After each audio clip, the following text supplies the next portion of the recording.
Seja muito bem-vinda a mais um Gloricast, um podcast do Glorify. Eu sou a Lu Alone e hoje, gente, a gente tá começando o Gloricast de um jeito muito diferente. Eu até tô na cadeira errada, ou não tão errada assim. É que hoje, dando assim, né, gente, chega no final do ano, no final da nossa segunda temporada, a entrevistada de hoje sou eu. E eu vou ser entrevistada pela maravilhosa, linda, de Deus, Helena Tanuri. Que privilégio meu, Lu. Ai, tá privilégio ocupando aqui meu. essa cadeira, que fez tantas perguntas, que abençoou tantas pessoas. E o pessoal de casa também está querendo ser abençoado através da sua história, Lu. Amém. E é uma honra para mim estar aqui com você, viu? Amém, muito obrigada. Minha linda, vamos lá. Nós vamos conversar, ter esse tempo de conversa. Que bom que você está com a gente aí acompanhando. Eu tenho certeza que você já conhece a Lu de tantas jornadas, né, de tantas histórias. A Lu do Escolhi Esperar, a Lu, ministra de louvor, a Lu, que agora acabou de fazer uma conferência para mulheres, a Lu, essa menina linda. Talvez você conheça a Lu desde a época do Crianças Diante do Trono. Mas eu quero saber de você, Lu, quem é a Lu Alone? Helena, eu sempre entendi que quem eu sou não é definido pelo que eu faço. Então, muitas pessoas olham o que a gente faz, o que transparece lá fora. E eu sou filha de Deus. Isso é o que me define de verdade, assim. Eu sempre fui apaixonada em ser filha de Deus, em ser... Quando eu era criança, a minha avó, e isso me marca muito até hoje, ela me conta essa história, ela falava assim, quando você crescer, você vai ser cantora, né? Eu falava assim, não, eu vou ser adoradora. Eu vou ser adoradora, vó, porque eu sou filha de Deus. Eu sempre tive esse desejo de agradar o Senhor. E tudo que eu fiz, seja Escolhi Esperar, ou Crianças Diante do Trono, ou ser apresentadora, tudo foi como uma filha que deseja honrar o Pai, que deseja fazer o Senhor conhecido. Então, tudo sempre partiu do lugar que eu sempre me senti filha amada. Né? Eu cresci numa família, graças a Deus, tão boa e estruturada, e com um pai, uma mãe que sempre me amaram tanto. E eu sempre entendi e senti o amor de Deus como o amor de Deus Pai. E eu sempre me senti, eu nunca tive essa dúvida no meu coração de ser filha. Então eu acho que a partir daí, todo o resto é definido. Sim. Eu, Lu, sou filha. A identidade, né? A sua identidade de filha de Deus. É isso aí. Aí, Lu, você fala com a gente assim que você cresceu, então, num lar cristão, sendo amada, sendo querida, que desde a tenridade, sua avó diz isso pra você, você vai ser uma cantora? E você diz, eu vou ser uma adoradora, vó. Mas chegou um momento, ali na sua transição, né? No final da sua adolescência, que vem um desejo de ser cantora. Como é que isso aconteceu? Na realidade, nunca me veio o desejo de ser cantora. Foi uma história muito, muito doida, assim. É isso que a gente quer saber. Conta a história doida. Gente, pra quem não sabe, eu cantei no meio secular. Chocante. Porque foi um tempo tão curtinho, né, Lu? Foi, graças a Deus. Quando ela tava começando a decolar, gente... Aí o senhor falou assim, peraí, menina, mas deixa ela contar. Conta. Isso, quando eu era criança, eu cresci, como todo mundo sabe, ou muitas pessoas sabem, né, sendo a princesa aos olhos do pai, no clipe, com Crianças Diante do Trono. E muito criança, eu fui servir na igreja. Meus pais eram pastores e nós tínhamos essa alegria na nossa casa, ainda temos, né? De servir a igreja, né? E não somente o Senhor, mas de ser parte da igreja. E ali eu fui ser parte do Ministério Infantil, fui parte do Ministério Infanto-Juvenil, fui parte do Ministério de Adolescentes. E, gente, eu fiz tudo na igreja. Tudo verdade. que você pensar. É verdade. Eu liderei louvor, eu dancei, eu era catastrófica dançando, eu fiz missões, eu lavei banheiro, eu fiz tudo que precisava na igreja, eu fazia. Eu fui da Jocum, eu lembro de ir com meus irmãos que são mais velhos que eu, meus pais... para cultos missionários, às vezes pro meio da rua, e eles tocando violão e eu cantando ali na rua. E eu aprendi assim. Então, desde muito nova, compondo, cantando, servindo. Eu lembro da sua mãe até falando assim, eu virei a motorista dos meus filhos. De casa para a igreja, ela vivia dirigindo muito para vocês por causa das muitas atividades na igreja. Ela falava, eu sou mãe turista. Exatamente. Exatamente. E quando eu fiquei adolescente, eu me apaixonei ainda mais pelo Senhor. Eu tive um pastor, né? Eu amo ele. Um beijo, pastor Kaiser. O pastor Kaiser, ele era muito radical, muito radical. E eu amo isso nele até hoje, porque ele gerou em nós um temor do Senhor, sabe? Então, o Kaiser ministrava ali, e eu na adolescência, gente, eu cresci na bolha. Eu não sabia, não conhecia nenhuma música secular. Na minha casa, CD de música secular era quebrado e jogado fora. Eu lembro de ser adolescente, a escola me pedir: Lu, você canta uma música dos Beatles na apresentação da escola? Aí eu falei: de quem? Eu sabia quem era Ana Paula Valadão, Cassiane, Fernanda Brum. Sim. Eu não sabia quem era os Beatles. Então, assim, de tão crescida na igreja. E quando eu tinha ali meus 15 para 16 anos, eu ainda na igreja, apaixonada, servindo ao Senhor, para ser adoradora e tudo certo, meu pai teve um sonho. E nesse sonho, o Senhor falava com meu pai: sua filha vai cantar no meio secular, para ser referência para jovens que não têm referência. Eu lembro que nesse dia, meu pai acordou inquieto, porque pra gente isso era surreal, né? E meu pai virou pra mim e falou assim: filha, o Senhor falou comigo essa noite e ele disse que você vai cantar no meio secular para ser referência para jovens que não têm referência. E eu lembro que quando meu pai me falou aquilo, eu falei: tá repreendido em nome de Jesus. Pai, isso não é de Deus não, pai. Falei: não. E eu aprendi a ouvir ao Senhor ouvindo meu pai dizer que o Senhor falava com ele. Então eu falo que isso é tão importante porque eu ouvia meu pai falar: Deus falou comigo. E aí eu falava: Senhor, o Senhor fala com meu pai, fala comigo. Primeira vez que eu ouvi a voz de Deus, eu lembro de ter 5 para 6 anos. Porque eu orava: Deus, o Senhor fala com meu pai?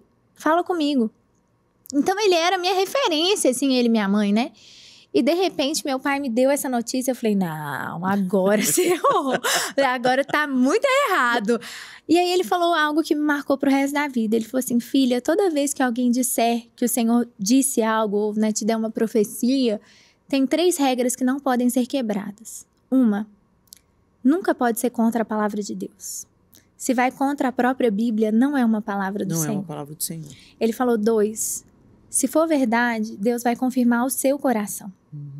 Então, ore ao Senhor e peça para que Ele confirme ou não. E 3, se for verdade, vai se cumprir.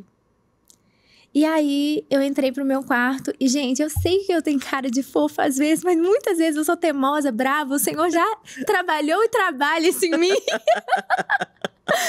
E eu fui pro meu quarto, fechei a porta, porque meu pai disse: vai fechar a porta, fala com Deus. E se ele, né, confirmar no seu coração. E aí eu fui orar e eu falei assim: Deus, eu já sei que não é verdade, mas se for, que o Senhor fale comigo que eu vou pro meio secular fazer a diferença. Mas eu já sei que não é, em nome de Jesus, amém. Bem assim, né? Sim. Porque pra mim isso não existia. E naquele dia, do nada eu recebi, não tinha WhatsApp, não tinha, né? As ligações interurbanas, elas eram muito caras. Ligações internacionais eram um absurdo. Eu recebi uma ligação de um missionário que morava nos Estados Unidos. E ele me ligou de muito longe. Ele disse: Lu, há muitos anos eu estive na sua casa e o Senhor mandou que eu ligasse para te dizer que você vai cantar no meio secular para ser referência para quem não tem referência. Uau.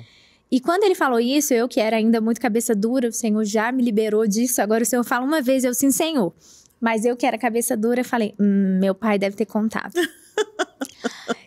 Ainda assim você ainda resistiu. assim, resisti, porque eu não queria cantar no meio secular. E aí, eu ouvi de novo, uma outra pastora ligou de um outro país e falou, porque minha casa recebia muitos missionários. E ela falou assim: Lu, o Senhor mandou te ligar, mas eu tô há 2 dias resistente, porque eu questionei o Senhor dessa palavra. E eu não conseguia te ligar, mas hoje o Senhor falou comigo que eu tenho que te ligar. Você vai cantar no meio secular para ser referência para jovens que não têm referência. E aí a terceira ligação veio do tio Pedro, que eu fazia missões com ele, eu viajava pro sertão da Paraíba. E ele virou e falou assim: minha filha, né? Ele muito descontraído, ele: menina, tu é missionária mesmo, né? Aí eu: que isso, tio Pedro? Chegou mais americano pra gente traduzir? Ele: não, é porque hoje Deus falou comigo que você vai ser referência para jovens que não têm referência, você vai cantar lá no meio secular. E aí eu ajoelhei no meu quarto e falei assim: Senhor, eis-me aqui. O Senhor confirmou. Mas eu orei e eu falei assim: eu não sei fazer isso. Eu não sei nenhuma música do secular. Eu nunca assisti nada do secular, eu nunca ouvi nada do secular.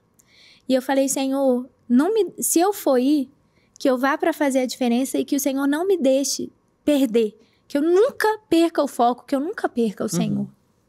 E eu fiz mais uma oração. Eu falei assim, Deus, me mostra que eu posso ir fazer a diferença e que realmente eu vou ganhar vidas para Jesus. E, Helena, eu cresci muito falando de Deus, né? Na minha escola, eu falava de Deus todos os dias. Sempre que eu tinha oportunidade, eu cantava dentro de sala de aula, antes do sinal bater. E eu sempre cantava uma música da igreja. E tinha uma menina que ela abominava a igreja. Ela abominava o Senhor. E toda vez que eu ia cantar, ela pedia permissão para sair, porque ela não era obrigada a ouvir falar de Deus. E o Senhor me deu uma música, Ele falou assim comigo, você vai pro meio secular e você vai escrever sobre o seu maior amor. Eu escrevi várias músicas de amor, sem nunca, até ali, ter namorado ninguém, ter me apaixonado por ninguém. E o meu maior amor era Jesus. A única música que eu fiz para um menino, vou revelar aqui. Revelações! A única música que eu fiz que era para um menino de verdade, que não era sobre, né, Jesus. O seu amor por Jesus? Isso, falava, não é o dia certo, não é a hora certa, porque eu não tinha idade para namorar.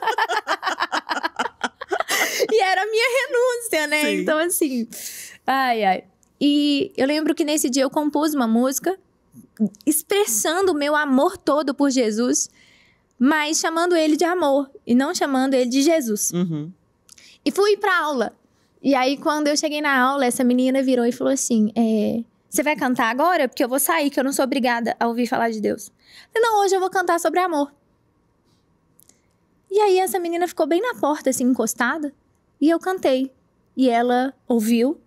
E bateu o sinal, eu almoçava na escola e nós fomos almoçar. E ela não era minha amiga, porque eu era crente, né? E quando chegou aquele almoço, ela veio igual um furacão. Jogou a bandeja em cima em cima da minha mesa. Assim, pá! Assim, hoje você me explica. Por que Jesus morreu por mim? Uau! E naquele dia, através de uma música que não falava de Jesus nitidamente, eu pude expressar o amor de Deus e ela se entregou e se converteu. Que demais. E eu entendi que tem pessoas que talvez nunca vão entrar por dentro de uma porta de igreja, mas que se eu for até elas, com a linguagem que elas entendem, Sim. e pregar o evangelho, mesmo que seja de uma forma muito diferente para a igreja, talvez elas aceitarão. PS, para você que está assistindo, que é músico dentro da igreja, que deseja cantar no secular. Se você deseja ir, não vá. O meio secular é sujo, o meio secular é terrível. Ele te influencia para você cair de qualquer forma. Você só pode ir para o meio secular se Deus te mandar ir. Porque você tem que estar preparado para quando Deus te mandar sair. O meio secular, ele é envolvente.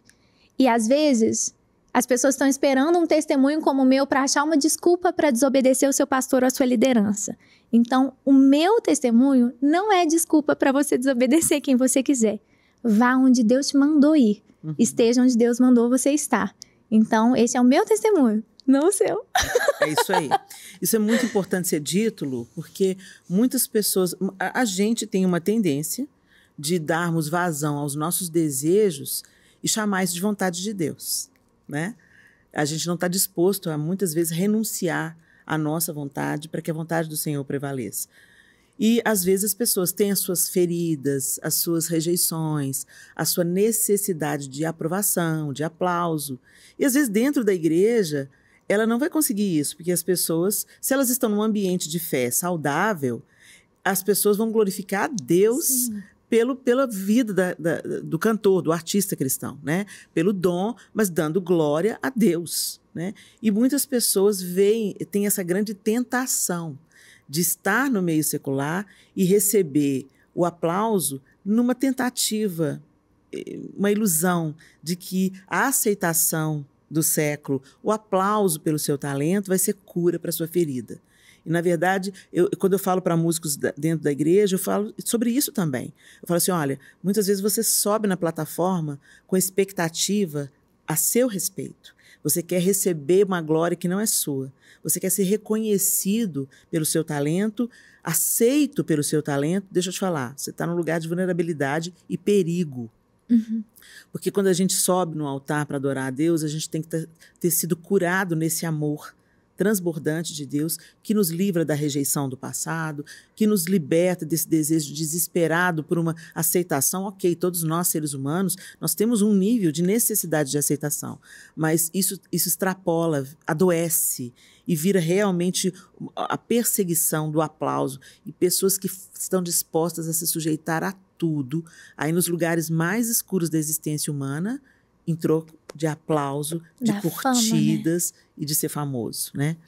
E você, quando você estava realmente se tornando uma pessoa muito influente nesse meio secular, mais conhecida, você começou a abrir shows de pessoas. Você abriu o show do Jonas Brothers, ou da Isso, Demi Lovato, não foi? Da Demi Lovato, dos Jonas Brothers. Todo mundo que vinha da Disney, eu tinha a permissão de ser a primeira a escolher se eu queria abrir ou não. Uhum. Então, assim, eu tive muitas músicas em novela, Sim. né? Então, eu fui né, ter temas de novela, o que, assim, era muito maravilhoso na época, era o sonho de todo mundo. E você ter uma música que é o tema da novela, também financeiramente, as pessoas não sabem, mas você recebe por segundo. Sim. Então, assim, eu comecei a ganhar financeiramente muito bem, eu comecei a ter uma expansão muito grande, né?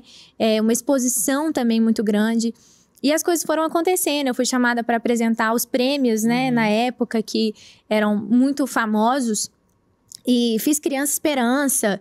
Então, tudo foi acontecendo, assim, e o Senhor ia fazendo, porque eram lugares que, assim, a gente nem conhecia ninguém, né? Só que eu lembro que quando eu fiz 18 anos, Helena, quando eu fiz 18 anos, eu parava, porque eram shows, gente. Existe ministração, existe show. E no secular é show. E eu parava o show e falava de Jesus. Quando eu ia falar sobre esse amor, eu falava, olha, eu quero te apresentar um cara que não te trai, que não te larga. E eu falava de Jesus. E eu tive muitos fãs, porque na época eram fãs, Sim. que se converteram mesmo por causa desse lugar. Mas esse meio é muito atraente, é muito perigoso. E eu lembro que começaram a fazer uma lavagem cerebral na minha cabeça. E as pessoas falavam assim, olha, essa aqui é a Lu Alone. Essa aqui é a Luciana, que cresceu na igreja e tudo. E graças a Deus o Senhor me tirou antes que essa lavagem fosse feita, né? Mas eles falavam assim, olha, você é obrigada a usar esse tipo de roupa. Eu, não, mas eu não uso. Não, mas a artista usa. Eu não posso citar o nome aqui de um programa para não receber né, uma advertência. Livrar meus advogados dessa, né? Né? Um processo. Mas eu fui num programa muito conhecido, muito, assim, um dos de maior audiência do Brasil. E quando eu cheguei lá, falaram, olha, você tem que contar que você sofreu bullying. Só que eu nunca sofri bullying. E eles inventaram uma história mentirosa. E eu falei assim, olha, eu não vou contar isso, porque eu não aprendi a mentir. Falei, eu não sei mentir, eu vou ter que sustentar essa história o resto da minha vida. Toda vez que alguém chegar em mim e falar assim, olha, eu te vi lá no programa, eu passei por isso, eu vou ter que fingir que eu passei por isso. E eu não vou fazer isso. E eu lembro que naquela hora, aquela diretoria falou assim, então você não é uma artista suficiente, você não merecia estar aqui. Se você não consegue sustentar uma história, você não... Ou seja, se você não faz o que nós queremos que você faça, você não serve para esse meio. Exatamente. E aí, quando eu fiz exatamente 18 anos, juntou uma equipe enorme, e falou assim, olha, a partir de hoje você não é mais menina. Antes você era a menina cara da Disney, a boa referência, a que falava de Jesus, mas a partir de hoje você é mulher. E mulher no Brasil não anda do jeito que você anda, não se veste do jeito que você veste, não fala do jeito que você fala. Então, a partir de hoje, tudo mudou. E eu compunha igual uma máquina, eu era uma máquina de compor. Então, eles falaram assim, você tem 12 dias para escrever um álbum novo. E nesse álbum você vai escrever sobre traição, você vai escrever sobre divórcio, você vai escrever sobre... Começaram a me dar os temas. Bom, essa aqui é a sua nova estilista, ela vai te vestir, a partir de agora você anda de barriga de fora, você vai pra ilha de uma revista, que eu também não vou citar o nome, e você vai fingir que tá namorando com o artista fulano de tal. E tudo isso envolvia muito dinheiro, fama, tudo. E naquela hora que eu tava sentada naquela cadeira, eu olhando assim e vendo, muito chocada com aquilo tudo, que a gente que cresceu na igreja se choca, é assustador, né? Assim, é um outro mundo, né? Uma outra realidade. E eu sentada naquela cadeira assim, o Espírito Santo falou comigo, filha, você me devolve tudo que eu te dei? E naquele momento, Helena, eu me senti como jovem rico. Porque o jovem rico, às vezes a gente pensa que ele não conhecia Jesus. Só que na Bíblia fala, né? Ele se aproxima de Jesus e fala, mestre, o que eu tenho que fazer para ter a vida eterna? Fala, obedeça meus mandamentos e tal. Ah, tudo isso eu tenho feito desde a minha mocidade. Eu podia virar e falar, Jesus, tudo isso eu tenho feito do ministério infantil. O que falta ainda? Lu, me devolve tudo que eu te dei e depois a gente segue. E eu senti o Espírito Santo falar comigo. Falou assim, você me devolve tudo que eu te dei? E no meio daquela reunião, aquele tanto de gente falando e decidindo meu futuro, o que eu ia fazer? Eu falei, não, eu não aceito isso. Eu não aceito isso. E todo mundo achou que eu tava cansada, todo mundo achou que eu tava doida, que eu tinha feito show demais e que eu ia mudar de ideia. E eu lembro que eu saí daquela reunião e minha mãe tava indo num acampamento de mulheres. Eram mulheres mais velhas. Eu virei pra ela e falei assim, mãe, eu posso ir com você? E eu não contei nada pra minha família naquela época. E eu falei, eu posso ir com você? E ela falou assim, filha, não tem vaga. E eu lembro que eu fiz minha mala pela fé. A gente ligou pra pastora e a pastora falou, não tem vaga, você não pode ir no chão do ônibus, não tem onde você dormir. Eu falei assim, pastora, eu vou de carro, eu faço o que fala. Ela falou assim, não tem lugar, Lu, não tem como te receber. E aí, quando minha mãe tava saindo, eu coloquei minha mala dentro do carro dela. Ela falou assim, mas o que você tá fazendo com essa mala? Eu falei assim, mãe, eu creio que eu vou. Eu vou dormir na mesma cama que você, mãe. Eu falei assim, eu creio que eu vou. Se eu chegar lá e alguém desistir de ir, e eu não for só porque eu não trouxe minha mala, eu vou me arrepender demais. Então, assim, se não tiver vaga mesmo, minha mala vai ficar no carro, escondida. Mas eu creio que vai ter lugar. Helena, eram 3 ônibus. Encheu o primeiro, encheu o segundo, encheu o terceiro. Não, quase encheu o terceiro. E, de repente, faltavam 2 pessoas. E eu lá orando. Senhor, meu lugar, meu lugar, meu lugar. De repente, chegou as 2. Oh, meu Deus, e aí? E quando chegaram as 2, era mãe e filha. E essa mãe chega desesperada, muito atrasada. E ela fala assim, pastora Sheila, me desculpa. Eu cheguei atrasada porque a gente estava decidindo. Amanhã tem vestibular e a Bárbara não vai. Não tem ninguém que quer ir, não. Inclusive, já tá tudo pago. Eu abri o porta-mala, tirei minha mala e falei, tô pronta. Muito bom. E foi lá que, nesse acampamento, no 3º dia, no último horário, por isso que eu falo, gente, não vai embora antes da hora na igreja, não vai, sabe, assim, já tinha acabado o culto, a gente estava para entrar dentro do ônibus, o Senhor não falou nada comigo, assim, enquanto uma palavra muito clara, sabe, assim, eu queria uma palavra de confirmação que eu estava fazendo a coisa certa, e na hora de entrar no ônibus, tinham 5 jovens, a Sheila falou assim, eu queria orar pelas 5 jovens que vieram aqui. E ela chamou uma pastora chamada Ju Salmen e falou assim, pastora Ju, você pode orar por elas? E foi uma oração muito simples. Ela virou e falou assim, Senhor, eu abençoo a Bárbara, eu abençoo a Helena, eu abençoo a Lu. Parou e olhou pra mim, ela falou assim, Lu, antes de você vir aqui, você perguntou pro Senhor se era pra você abrir mão de tudo. E Deus manda te dizer que é pra você abrir mão de tudo. E que até as multas que você nem imaginou que você tinha, Ele já cuidou disso porque você quer obedecer ao Senhor. E eu lembro que naquele dia eu me ajoelhei e eu entreguei tudo. Eu entreguei o secular, eu entreguei tudo. No dia que eu entreguei, as pessoas me ofereciam pagar mais e além. A gente dobra o valor, e eu falei, não, eu não negocio com as coisas de Deus. E foi muito difícil. Eu não saí do secular pro púlpito. As pessoas têm que entender que não é assim. Eu saí de lá, e isso tem muitos anos, tá, gente? E eu ia em todos os cultos da Lagoinha. Eu ia em culto que começava 10 horas da noite. Eu tinha fome e sede de Jesus. E eu falei, Senhor, se eu abrir mão do meu tudo, é para que o Senhor seja o tudo, porque Tu és o tudo. Eu achei que eu nunca mais ia cantar. Eu não sabia que eu ia ser Lu Alone. Eu vendi tudo que eu tinha. Os instrumentos, os microfones. Eu realmente abri mão. Até as coisas materiais. Naquela época eu cantava de bota. Eu tinha umas 100 botas. Coisa que... Gente, quem que é essa centopeia? Né? Quem que é essa centopeia? Eu doei as botas tudo. Eu doei tudo. Eu falei, minha vida mudou. Falei, eu vou ser uma pessoa normal. Entrei pra faculdade e minha vida era estudar, buscar Jesus e ouvir os repórteres falarem que eu não dei conta e que eu abandonei a minha carreira. Sabe de nada, inocente. Mas vale a pena abrir mão. Eu quis trazer essa história porque às vezes as pessoas conhecem a Lu do púlpito e elas falam, A Lu, do Crianças Diante do Trono, ela já nasceu dentro de um ambiente cristão. Ela não precisou renunciar a nada. Ela não sabe o que é renúncia. Por isso que eu quis trazer essa história, para que as pessoas conhecessem esse lado, né? E principalmente onde tem dinheiro, muito dinheiro envolvido, fama envolvida, né? A valorização, entre aspas, do seu talento como compositora, como cantora, como artista, né? Que você é, né? Mas não nos modelos que as pessoas esperam.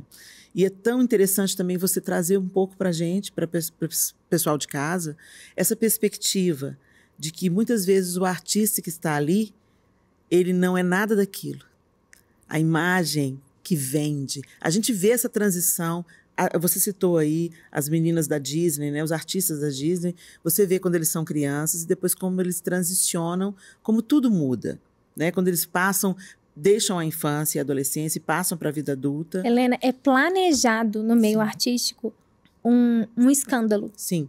É sempre planejado, porque o escândalo conta de uma vez como uma bomba que estoura para a sociedade toda, que essa pessoa que é vista como o fofinho da Disney virou adulto. Sim. Ele amadureceu. Isso. É como se fosse um suposto gatilho para amadurecimento daquele artista que agora ainda é mais completo, né? E é bom a gente falar sobre isso. Mas que bom que o Senhor te fortaleceu para fazer essa transição, para perceber e obedecer na hora de entrar e para obedecer também na hora de sair e falar, não, acabou, tá aqui, Senhor. Tá tudo nas suas mãos, né? E Ele cuidando de tudo. E teve, então, esse intervalo aí, onde Jesus passou a ser a sua maior sede, a sua maior busca, a sua maior necessidade, né? E depois disso, como é natural, outras coisas vão acontecendo na vida, né? E você começou a ser uma representante dessa bandeira. Eu escolhi esperar. Você é uma moça já feita, uma jovem já feita, pronta para namorar. Podia ter quantos namorados quisesse, mas você estava esperando em Deus, uma pessoa em Deus. E eu sei que essa é a dificuldade de muitas moças.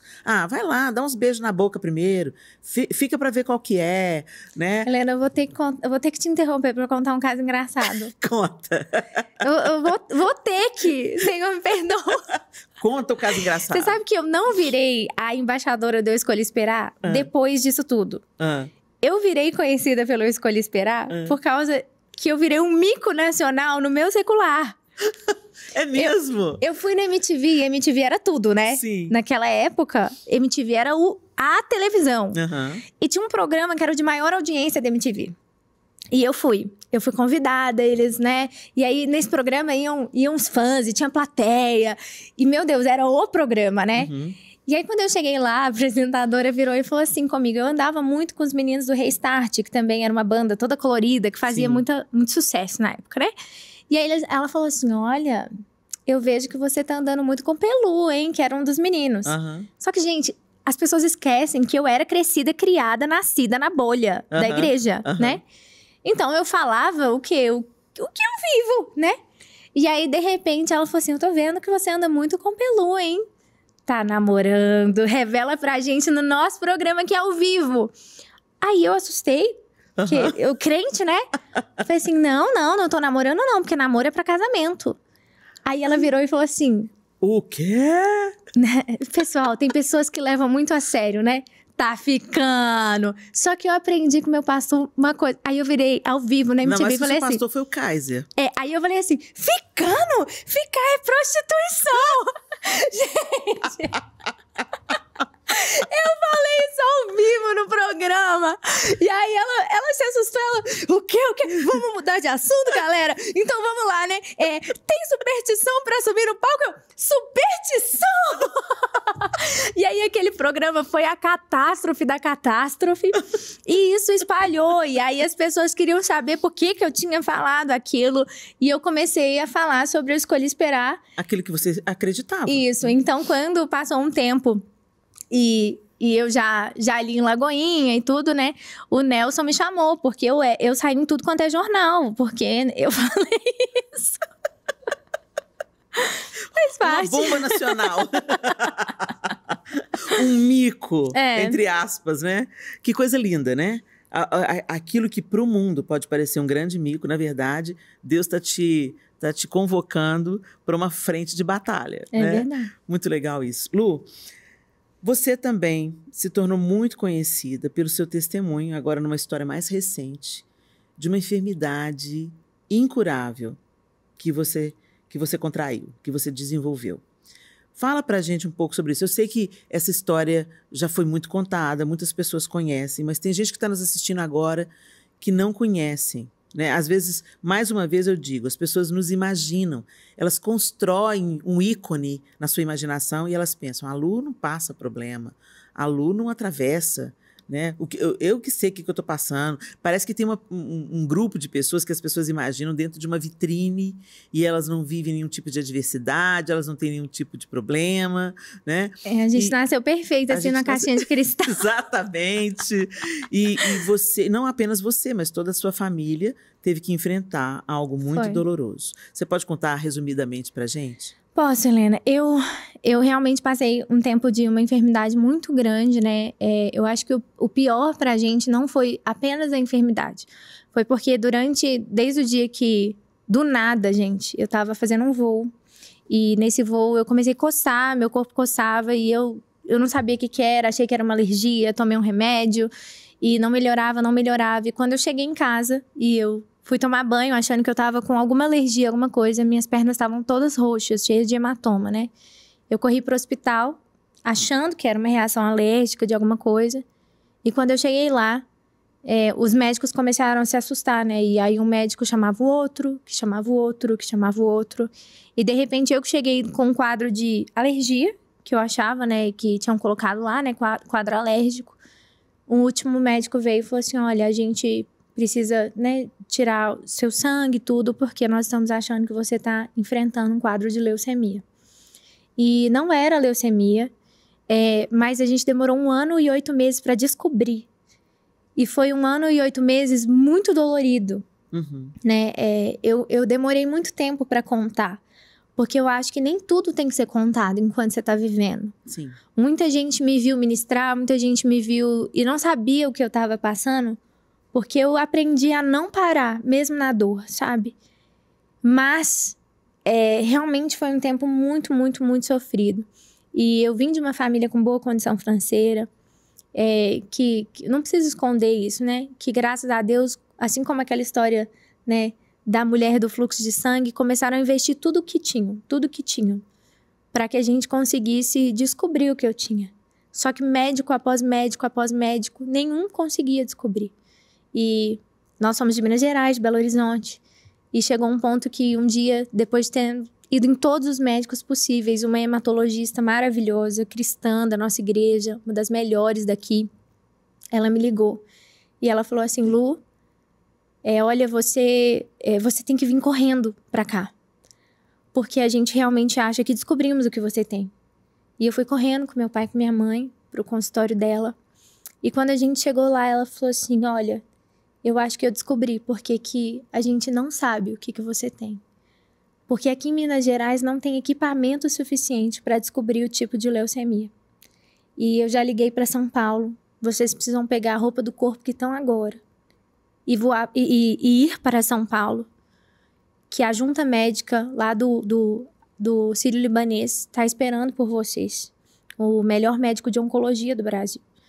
E foi muito assustador pra gente. E ela falou assim, veste a roupa que vocês estão no corpo, entra no carro, pega a estrada e vai. E nessa hora meu pai falou, não, a gente vai de avião pra gente chegar mais rápido. E de repente ela disse, não, vocês não podem entrar no avião. Porque a gente descobriu que esses hematomas que ela tem não são hematomas, são coágulos de sangue. Porque as veias não estão conseguindo conter o sangue, elas arrebentam e causam coágulos. E nós fomos para São Paulo. E quando a gente chegou lá, eu comecei a fazer todos os exames que eu nem imaginava que existiam. A gente descobriu que a minha plaqueta, né, que é tão importante nesses exames, ela alterava em adrenalina. Então, quando tiram o meu sangue, não podia fazer assim, ó, com o potinho. Tinha que tirar na temperatura do corpo, levar sem mexer, senão tinha que tirar de novo. E eu fui fazendo exames caríssimos, tudo que a gente podia. Até que, eu tô resumindo muito, tá, gente? Até que esse médico chega E ele falou assim, olha, eu tenho uma boa e uma má notícia para vocês. A boa notícia é que você não tem leucemia. E eu lembro que aquilo foi uma alegria muito grande no nosso coração, né? E ele falou assim, mas a má notícia é que a gente não sabe o que você tem. Gente, que angústia, né? Ele disse, você tá no melhor hospital do Brasil, com a melhor junta médica do Brasil, com o melhor equipamento médico do Brasil, mas a medicina ainda não é capaz de diagnosticar todas as doenças. Tem doenças que ainda não foram descobertas. E, infelizmente, a gente não sabe o que você tem. E nesse dia ele disse, naturalmente, num dia normal, você teria que ser internada e ficar aqui, né? Só que hoje acabou de ser descoberto o primeiro caso de Covid no Brasil. Então você não tem sistema autoimune para combater nada, muito menos um Covid. Naquela época a gente não entendia o Covid como hoje e era um desespero nacional, né? Uhum. Ia ser o primeiro lockdown. E ele virou e falou assim, vocês têm fazenda, vocês têm casa de campo, vocês têm algum lugar afastado? A gente falou assim, temos. Ele falou, então dirige até lá e não saia até que a pandemia acabe. E eu lembro que quando a gente estava saindo da sala dele, ele falou assim, só um minuto. E eu virei para trás e ele disse assim, Lu, eu tenho outra boa notícia. Eu falei assim, o quê? Ele falou assim, sua boca. Eu falei, hã? Ele falou assim, sua boca não tá sangrando. Porque se tivesse sangrando, já seria de dentro para fora. E nesse processo, eu inchei muito. Eu ganhei 14 quilos. Quando a gente conta, parece tão superficial, mas às vezes fazer isso, que é tão simples em alguém, você chegou, oi, tudo bem? Dá um tapinha, pra mim era levar um soco. A minha pele doía, entendeu? Tudo em mim doía. Eu tomava o maior nível, aliás, ainda maior do que se pode, de corticoide por dia, tentando, né? Então, assim, e o próprio corticoide faz com que você enche muito. Isso, faz. E vários remédios, né? E nenhum médico descobria. E minhas veias arrebentando. Resumidamente, eu tive uma inflamação generalizada de todas as veias do corpo. E, de repente, quando a gente saiu, né? Pegamos estrada, chegamos na nossa casa, que a gente tem no interior. E quando chegou lá, passaram alguns dias, minha boca começou a sangrar. E quando minha boca começou a sangrar, o que fazer? A quem recorrer? E eu lembro que em um processo, não foi nesse momento, mas em um processo desses, uma amiga minha me ligou.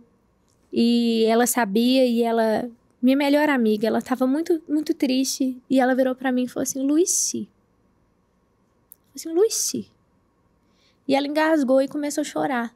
Até hoje eu acho que ela quis dizer, Luici, se você morrer. Só que quando ela disse, Luici, ela parou, começou a chorar, um silêncio reinou. Eu estava dentro do carro, na estrada. Uhum. E começou a tocar uma música. E essa música falava assim, tudo é possível, tudo tu podes fazer. Deus não perde as batalhas, não perde as batalhas. E eu sei, não falharás. E eu virei pra ela e eu falei assim, Aninha, tudo é possível. Tudo Deus pode fazer. Deus não perde as batalhas, Ele não vai perder. Uhum. Se Deus quiser me curar, esse vai ser não o meu pior deserto, mas talvez o meu maior testemunho. Mas se Deus não quiser me curar, minha amiga, Deus não perdeu as batalhas, porque perder as batalhas é um crente pro inferno. E eu sei a vida que eu tenho com Deus, eu sei o meu caminhar com Deus, e eu sei que o meu lugar é o céu. Então, amiga, Deus não perdeu as batalhas. E essa música ainda era em inglês, mas eu traduzi ela e ela se tornou o meu ecoar, a minha música, né? E ali a minha boca começou a sangrar, a gente tem aquele momento de negação, né? Uhum. Eu liguei pro meu dentista, falei, pode ser uma gengivite? Pode ser alguma coisa? Por favor, diga que sim. E ele, não pode, não pode. E meu pai entrou comigo dentro do carro e falou, filha, vamos voltar para Belo Horizonte. Vamos procurar outro médico, outro hospital. Isso em pleno Covid. E agora todo mundo tinha medo de hospital, todo mundo tinha medo de ir no médico. Mas a gente não tinha a quem recorrer, a não ser o Senhor e a medicina, né? E nós fomos. E é tão estranho que, por mais que eu estivesse passando pelo Vale da Sombra da Morte, A gente tinha paz, Helena. A gente paz tinha que excede todo entendimento. Exatamente. Eu falo que eu descobri, eu entendi a paz que excede o entendimento nesse momento. Quando todo mundo falava, você tinha que estar enlouquecendo. E eu falava, mas tá tudo bem, o Senhor tá na frente, se eu morrer eu vou pro céu. E nesse período, a gente chegou em Belo Horizonte. Aliás, a caminho de Belo Horizonte, eu tive uma visão. E eu falo, caminhe com o Senhor. Caminhe com o Senhor. Não aceita viver migalha do reino de Deus. Porque você pode ter visão, você pode ouvir o Senhor, você pode viver tantas coisas se você se decidir viver com Deus. E eu vejo tanta gente aceitando o mínimo assim. E ali dentro do carro eu tive uma visão. E nessa visão eu via meu irmão muito pequeno entrando num consultório de um médico. E minha mãe conversando com esse médico. E eu lia na porta o nome daquele médico. E quando eu despertei daquela visão, o Senhor falou comigo, você tem que ir nesse médico. Só que assim, se o meu irmão era pequeno, hoje em dia meu irmão tem 30 e tantos anos, já tinha se passado 30 anos, né? E eu falei assim, o médico já era mais idoso, eu falei assim, será que ele tá vivo? E nós começamos a procurar, ele não atendia, fomos descobrir, cortar um pouco do caso, tá, gente? Fomos descobrir que o filho dele era amigo do meu cunhado que mora no Canadá. E ele mandou as fotos pro pai. E o pai dele falou, eu quero te atender. E quando a gente chegou lá, ele falou assim, traga todos os seus exames, tudo que você já fez, onde você passou. E eu cheguei, né, com 1 milhão de exames. E de repente ele falou, olha, tudo que eu pensei, já olharam. Tudo que eu imaginei, já fizeram. Eu tenho biópsia aqui. Tenho várias biópsias. Então, as pessoas abriam para tirar pedaço e levar para análise. E quando, do nada, ele falou assim, olha, essa semana, por curiosidade, eu estava estudando uma doença, mas ela não é conhecida no Brasil. E ele se tornou médico, dermatologista, cientista de doenças raras. E ele falou assim, eu vou fazer a sua última biópsia. E se der certeira, a gente tem essa resposta. E ele fez. Ele tirou ali minha última biópsia, mandou para análise. E nesse processo, a Ana me convidou para ministrar o Moças Diante do Trono. Que era uma ideia que tinha nascido no meu coração e que ela queria realizar. E ela não sabia que eu estava doente. E ali eu entendi que amar Jesus, servir Jesus e andar com Jesus é na alegria, na tristeza, na doença ou na dor. É no dia bom ou no dia mau. A nossa dor, o nosso problema não pode fazer a gente se separar. É um casamento, entendeu, Helena? Sim. E eu virei pra Ana e eu falei, eu vou. No dia desse congresso, eu recebo uma ligação do médico. De manhã, ele falou assim, você pode vir, a sua biópsia chegou. E quando ele abriu ali junto comigo, ele falou, eu tenho uma boa e uma má notícia. Eu já ouvi isso. A boa notícia, nós descobrimos o que você tem. A má notícia, não tem cura. E aí ele falou, dentro de 1 ano você vai ter lúpus, artrite, artrose, não sei o que lá, reumatoide. E começou a citar, ele citou o nome da doença que é muito, muito grande, são tipo uns 20 nomes juntos. E ele falou, olha, todo mundo que teve essa doença morreu em pouco tempo. E o que a gente pode te dar é um tratamento para diminuir a velocidade. Porque como você demorou muito para descobrir, já se tornou sistêmica, que significa já pegou seu corpo todo. E ele me mandou também para um reumatologista que eu respeito muito, que é o Dr. Aquiles. E por causa do lúpus que viria a se desenvolver. E me deu um remédio e ele falou assim, olha, esse remédio, você teria que fazer um teste para tomar. Só que só 0,00001% da população é resistente a esse remédio. E ele fez uma brincadeira, ele falou assim, você já é um diamante preto. O diamante preto é um diamante raríssimo de se encontrar. É impossível que você fosse um diamante rosa, que é o diamante mais raro do mundo. Ele falou, você ter essa doença e ainda ser o diamante rosa, né? Ainda ser intolerante ao remédio, não, eu vou acreditar que você não é e pode tomar. Eu saí daquele consultório e eu fui pra casa, eu chorei. Você tem direito de chorar. Claro. Você tem direito de chorar. Eu chorei muito. Você só não tem direito de parar. Você não tem direito de parar de amar Jesus. Você não tem direito de parar de servir Ele. E eu lembro que aquele dia, 2 da tarde, começava o congresso. Eu chorei, assim, até 1. Liguei pro Silvio, nosso maquiador. Né, Silvinho. Falei, Silvio, eu tô um panda. Falei, vem me arrumar. Porque eu tô doente, mas tem muita moça que precisa ser curada. E eu não vou parar de servir Jesus. É na alegria, na tristeza, na doença e na dor. E eu cheguei lá no congresso, sem as meninas saberem. Nós ministramos cura, nós profetizamos e foi tão lindo. E passado um tempo, meu olho mudou de cor. Como assim, Lu? Mudou. Minha cunhada teve meu sobrinho, né? E eu fui visitar, e aí a sogra dela falou assim, Lu, seu olho é muito azul. Seu olho mudou de cor e em volta tá amarelo. Tem alguma coisa errada com você, liga pro seu médico. E ela sabia da situação. Eu liguei pro médico, perguntei, acontece do olho assim, dar uma mudada de cor. Aí ele falou assim, para de tomar o remédio agora, você é o diamante rosa. Uau, meu Deus. E aí não tinha mais remédio. Aí, tipo, só tinha hidroxicloroquina, que era... Não tinha. E foi tão impressionante que esse médico, ele descobriu que eu tinha, me passou para uma junta médica, um outro médico, e morreu. Uau. Eu falo que Deus o preservou vivo, eu creio, para que ele fosse um instrumento na minha vida, sabe? E, resumidamente, para terminar esse testemunho que tá durando uma eternidade, né, gente? Eu, já na minha pior fase, mas quando eu descobri isso, que não tinha cura, que não tinha, eu falei, quer saber? Eu vou fazer ainda mais. Agora que eu vou servir mesmo, agora que eu vou viajar mesmo. Viajar não, né? Porque não dava. Mas ministrar, e eu ia pra igreja, a igreja fechada, né? E pandemia. E eu ia, e eu ministrava, e eu profetizava. Eu falei, Jesus, enquanto o Senhor tiver pra mim, eu vou fazer sua obra. E assim eu fiz.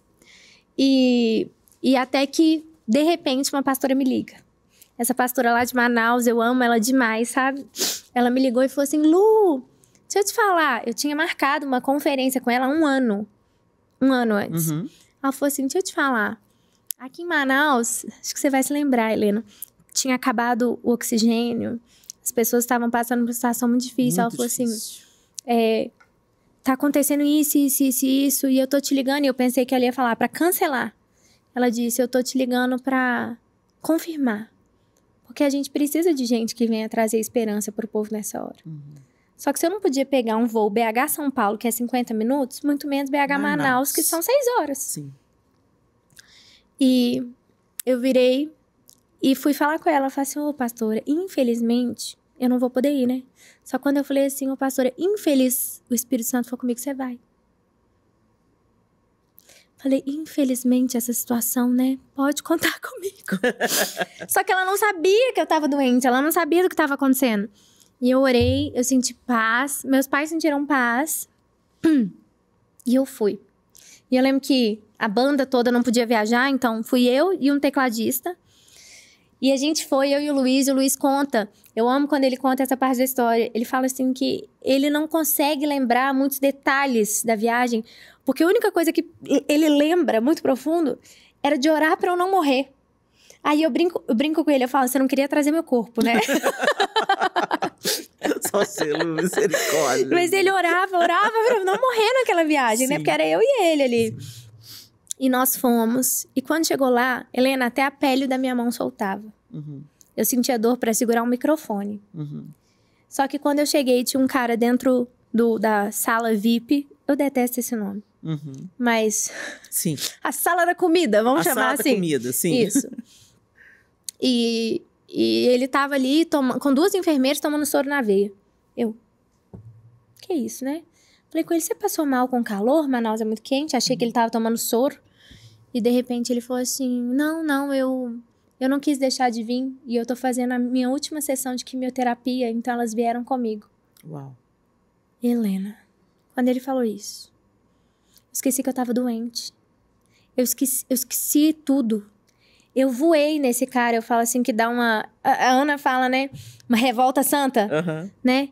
E eu voei, assim, e ajoelhei no pé dele. E eu comecei a orar. Eu falei, Deus, esse cara veio fazendo um tratamento de leucemia aqui. Senhor, cura a vida dele, em nome de Jesus. E eu ajoelhei, eu comecei a orar. E eu perdi o horário, eu perdi o tempo.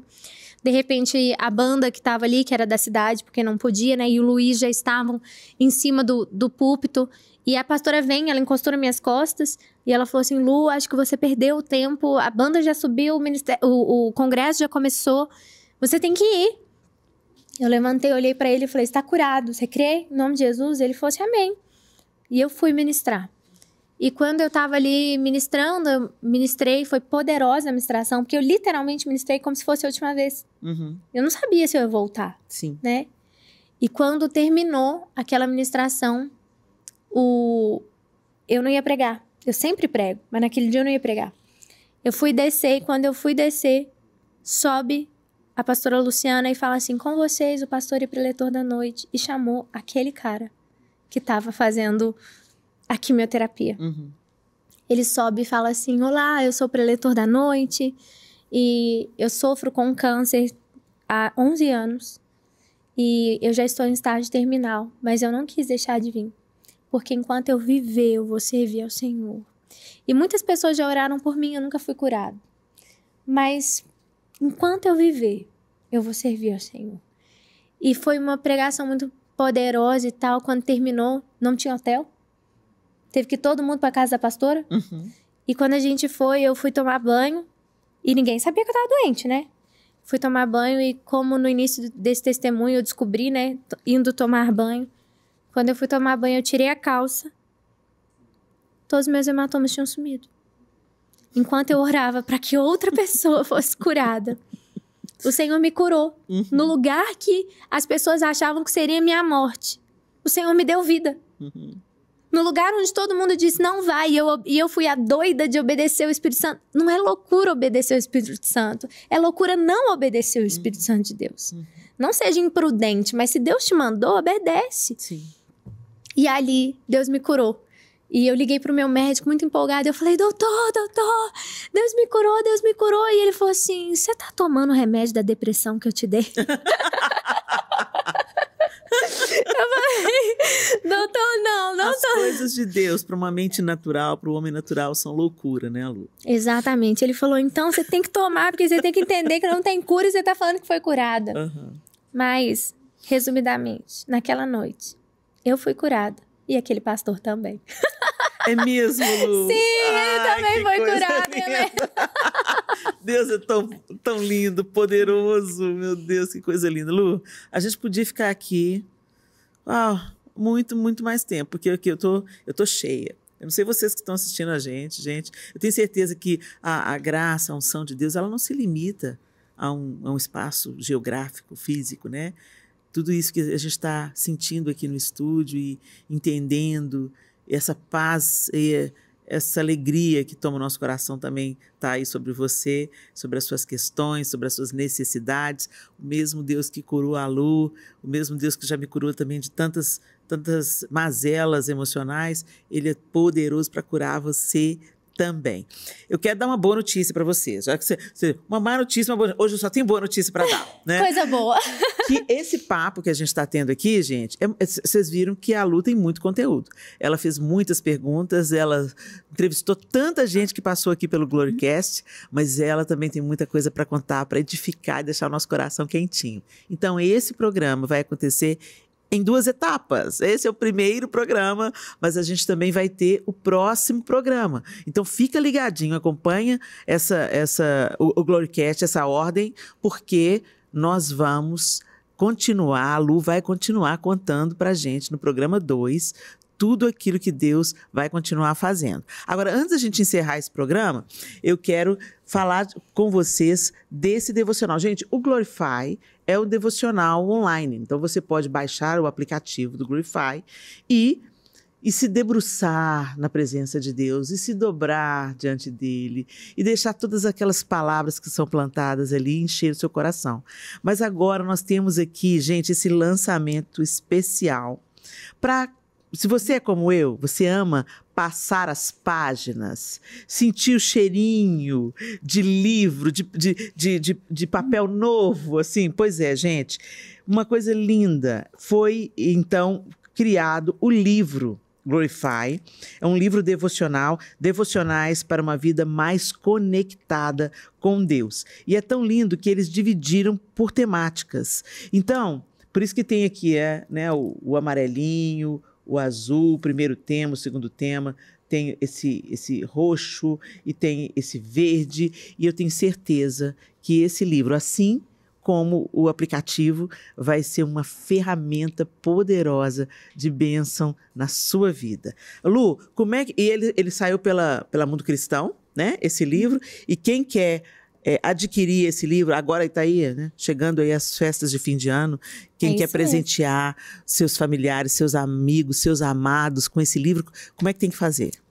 Primeira coisa, segue o Glorify Sim. nas redes sociais. E aí lá nas redes sociais você já vai encontrar o link, gente. Então, você pode ver sempre nos stories a gente tá postando. Aí tem só aquele clique aqui, você já cai no nosso site, onde você pode adquirir, né, esse livro tão especial. E eu falo que devocional, gente, é todo dia. Vida com Deus é todo dia. Uhum. Então, assim, leitura da Bíblia, devocional. Então, você tem essas opções. Usar o nosso aplicativo e também ter o livro que eu amo. Eu sou igual a você, Helena. Sim. Eu amo ter o livro. Eu gosto do cheiro. Isso. Pra gente poder também folhear, riscar, escrever. Exatamente. É maravilhoso. Então, segue o Glorify, acompanha e clica lá para comprar. É isso. Lu, obrigada pela sua disponibilidade, por sentar aí nessa cadeira, onde você já recebeu tantas pessoas aqui, onde tantas pessoas que assistem e acompanham o Glorycast foram abençoadas, encorajadas, foram surpreendidas, porque tem gente que começou a caminhar com o Senhor tem pouco tempo, e muitas delas não sabem como o Senhor atua hoje, como Ele faz milagres hoje. E você é uma evidência disso. Você é um testemunho vivo da graça, da bondade, da glória e do poder do Senhor. Então, eu estou muito feliz de estar aqui com você e eu sei que você tem mais coisa linda para contar para a gente no segundo programa. Eu já estou aqui, doida para te fazer algumas perguntas. É isso mesmo, no próximo programa tem mais milagres. Então, fica com a gente, tá, gente? A gente se encontra no próximo Glorycast com a graça e bondade de Deus, com Lu Aloni. Até lá, se Deus quiser.